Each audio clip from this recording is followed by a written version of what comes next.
יהי שמי רבה מברך לעולם ולעולמי עלמיה.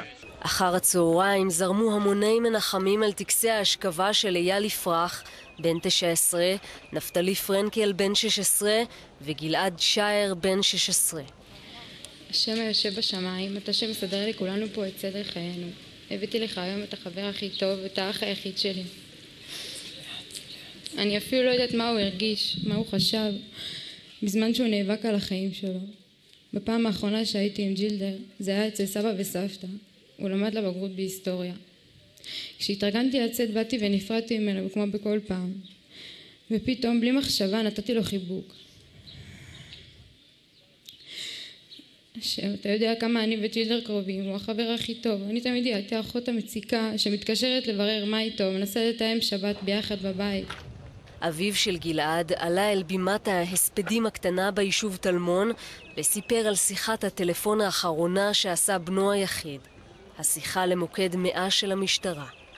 מהרגע בו שמענו באוזנינו את לחישתך האמיצה בטלפון, הזדקפה קומתי, ושמעתי באוזניי קול אדיר וסמוי. קול שליווה אותי בכל ימים פשוטים, בכל אותם ימים לא פשוטים. והקול הזה הולך ומתחזק היום מסוף העולם ועד קצהו. איזה תושייה, איזה גבורה, איזה עוצמה של מי שלא מלאו לו 17 שנה. בינתיים באלעד דיבר אסף יפרח, אחיו הקטן של אייל, על הפעם האחרונה שבה נפגשו, על דברים שלא הספיק לומר. תדע לך אחי היקר, בכל פעם שהיית מגיע הביתה, הבית היה משתנה ונהיה הרבה יותר שמח. אני הייתי מאושר כשהיית נכנס הביתה. לא הייתי מראה לך את זה. אני יושב בחדר שלי, מחבק את הגיטרה שלך ומחכה לך כל רגע. אייל, בננו היקר, אהוב, אנחנו אוהבים אותך אייל. מאז הלך לבלי שוב כתב אביו של נפתלי פרנקל מכתב ארוך מאוד. רצה לעדכן את בנו במתרחש, תכנן למסור לו את המכתב כשיבוא. נוח בשלום, בן יקר שלי.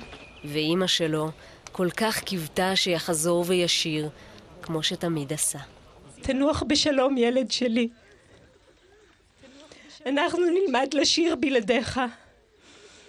את הקול השני שלך תמיד, תמיד, תמיד נשמע בתוכנו.